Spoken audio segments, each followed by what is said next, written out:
नहीं, ऐसा अभी हिंदी में बोलिए, बताइए। प्रोसिक्यूशन ने इस केस में जो तीन अलग अलग, थोड़ा शांत रहिए, मैं बात करता हूं। जो तीन अलग अलग चार्जशीट इसमें फाइल हुई है, एटीएस की चार्जशीट, सप्लीमेंट्री चार्जशीट और एनआईए की सप्लीमेंट्री चार्जशीट, तो प्रोसिक्यूशन ने कोई भी स्ट्रांग एविडेंस में दे नहीं पाई। ऐसे आज कोर्ट ने आज फैसला सुनाया है। कोर्ट ने यह सुनाया है कि डेफिनेटली प्रोसिक्यूशन जो ब्लास्ट है वो प्रूव कर पाई, जो डेथ हुई है वो प्रूव कर पाई, लेकिन जो 101 इंजर्ड बोले थे उतने नहीं, लेकिन 95 इंजर्ड हुए ये प्रूव कर पाई।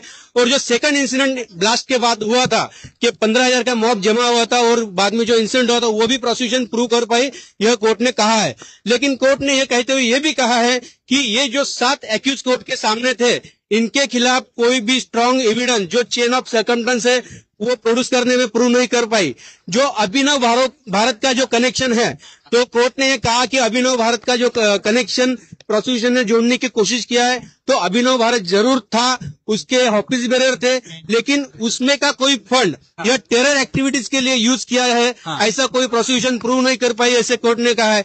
उसी के साथ जो मौका के बारे में जो कोर्ट ने कहा है, जो प्रीडिसीजर ने जो जजमेंट दिया था या हाईकोर्ट ने जो ऑब्जर्वेशन किया था, उसी तरह इस केस में जिस बेस पे राकेश दावड़े के बेस पे मौका लगाया था, तो मौका के लिए जो क्राइटेरिया था वो कंप्लीट ना होने की वजह से मौका में से भी सबको एक्विट किया है। जो यूएपीए का सैंक्शन था इस केस में, यूएपीए सैंक्शन जो था वो फॉल्टी था, उस वजह से कोई भी यूएपीए के जो सेक्शन है 16 या 18 वो इसमें अप्लीकेबल नहीं हो सकते हैं। ये भी कोर्ट ने इसमें ऑब्जर्वेशन किया है। पावती की बात की है कोर्ट ने।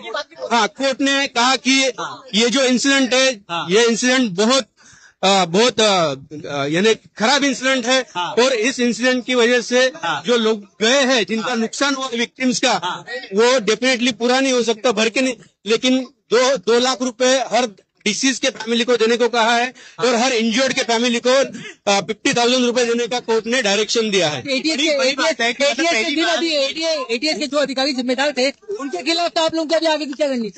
डेफिनेटली जो आपने 7-11 में बताया, इस केस में देखा कई सारे अधिकारी जो कॉमन है, इस बारे में हमने पिटीशन भी फाइल की है, जो इतने साल हमारे सब लोगों के बर्बाद हुए हैं, और उस वजह से अभी उस बारे में हम एक्शन लेंगे। कोर्ट ने यह भी कहा है कि जो एक एटीएस अधिकारी चतुर्वेदी के घर में आरडीएक्स प्लांट करते हुए देखा गया, उसके बारे में भी कोर्ट ने उसमें ऑब्जर्वेशन किया है, और डिटेल इसमें जब जजमेंट आएगा तब और बात कर सकते हैं।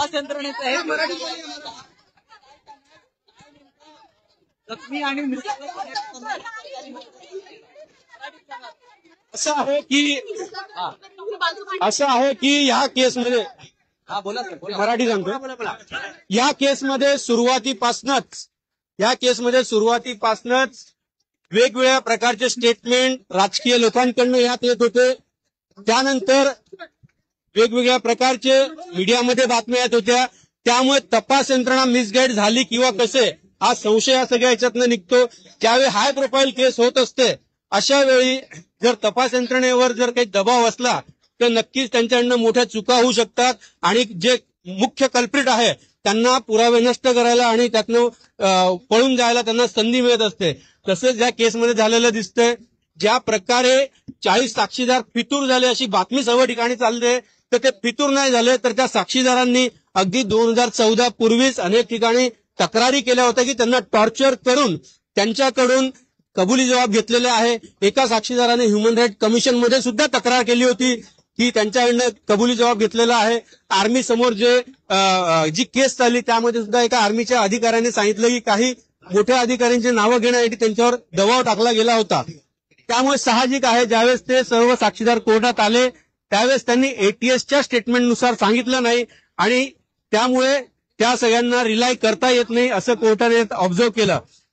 या केसमध्ये 2016ला ज्यावेळेस एनआयची चार्जशीट आली, त्यामध्येच एनआयच्या चार्जशीट मध्येच सगळं क्लिअर होतं की कशा प्रकारे मोका ओढून ताणून लावण्यात आलेला आहे, कशा प्रकारे साक्षीदारांच्या जबाबामध्ये डिस्क्रिपन्सीज आहे, एनआयने घेतलेले जबाब वेगळे, एटीएसने घेतलेले जबाब वेगळे, आणि हा सगळा हे बघताना नक्कीच विक्टिमच्या फॅमिलीवर अन्याय झालेला आहे असं माझं मत आहे। अभिनव भारत संदर्भात काय नेमका ऑडिट केलेला आहे कोर्टाने? अभिनव भारत बद्दल कोर्टाने असं सांगितलं की जरी अभिनव भारत नावाची संस्था ही अस्तित्वात असली त्यात जरी काही रकमा आल्या असल्या आणि त्या रकमा जरी आरोपीने पर्सनल यूजसाठी वापरल्या असल्या तरी त्यातली कुठलीही रक्कम टेररिस्ट ऍक्टिव्हिटीसाठी वापरलेली आहे असं प्रॉसिक्युशन प्रूव्ह करू शकली नाही. बघितलं तर एटीएसच्या अधिकाऱ्यांना देखील एक टिप्पणी केलेली पाहायला मिळते. संपूर्ण तपासाच्या अनुषंगानं आणि यंत्रणा यामध्ये जसं 7-11 मध्ये झालं की आरडीएक्सचे जे काही सॅम्पल्स आहे प्रॉपर सिलिंग केले गेले नाही, तसं ह्या केसमध्ये सुद्धा कोर्टाने ते ऑब्झर्व केलं की जे सॅम्पल्स आहे ते प्रॉपर प्रिझर्व केले गेलेले नाहीये. आणि जे आधीपासून आमची जी केस होती, ज्या 4 लोकांसाठी आमची टीम होती, संजीव पुनालेकर, वीरेंद्र असेल, मी असेल, आणि अशा 4 मधले 3 लोकांना डिस्चार्ज केलं गेलं, ज्यांच्यावर मुख्य आरोप होता राकेश धावडे, ज्याच्या बेसवर मोका लावला होता. अगदी चार्ज फ्रेमिंगच्या आधीच त्यांना या केसमधनं काढण्यात आलं. त्यामुळे संपूर्ण जो एटीएसचा तपास होता हा तपास संशयास्पद होता असं कोर्टाने आज सांगितलं.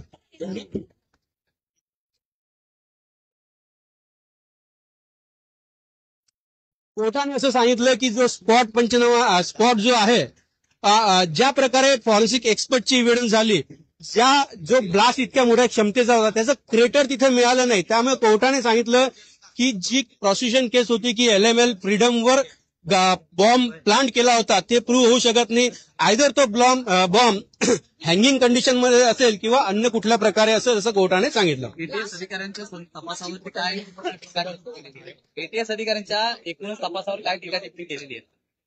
कोर्टाने सांगितलं की जरी संशय ह्या सगळ्यांवर येत असला तरी संशय हा ठोस पुरावा होऊ शकत नाही. त्यामुळे ती जी चेन आहे सरकमस्टन्सची ती पूर्ण होऊ शकली नाही आणि त्यामुळे आरोपींना संशयाचा फायदा देण्यात येतो.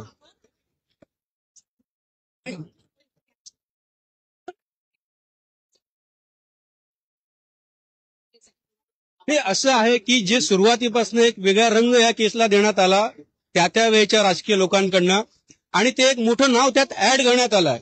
फक्त ती गाडी वापरली गेली म्हणून साध्वीचं नाव तिथे घेण्यात आलं. पण ह्या केसमध्ये ती गाडी साध्वीची होती हे प्रॉसिक्युशन प्रूव्ह करू शकलं नाही. मान्य कोर्टाने स्पष्ट सांगितलं की एखाद्या केसमध्ये गाडीची ओनरशिप प्रूव्ह करायची असेल chassis number plus engine number दोन्ही प्रूव्ह केलं पाहिजे, जे ह्या केसमध्ये केलेलं नाहीये.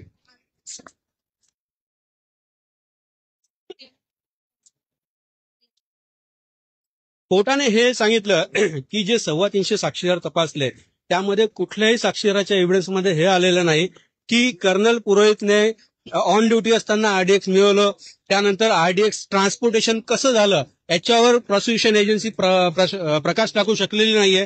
त्यानंतर नेमकं कुठे हे बॉम्ब असेंबल केले गेले हे सुद्धा प्रॉसिक्युशन एजन्सी समोर आणू शकली नाही, हे कोर्टाने सांगितलं. ज्या पद्धतीने आरोपी म्हणतायत की राजकीय हेतू पुरस्कार आम्हाला यामध्ये गोवण्यात आलं, त्या संदर्भात आता तुमचं मत नेमकं काय वाटतंय? नाही, असं आहे की कोर्ट कधीही राजकीय हेतू किंवा कुठलेही जात धर्म बघून हे निर्णय देत नसतो. जो पुरावा कोर्टासमोर आलेला आहे त्या पुराव्याच्या आधारे कोर्टाने आज हा निर्णय दिलेला आहे आणि आरोपींना शिक्षा देण्या इतपत पुरावा कोर्टासमोर नाहीये.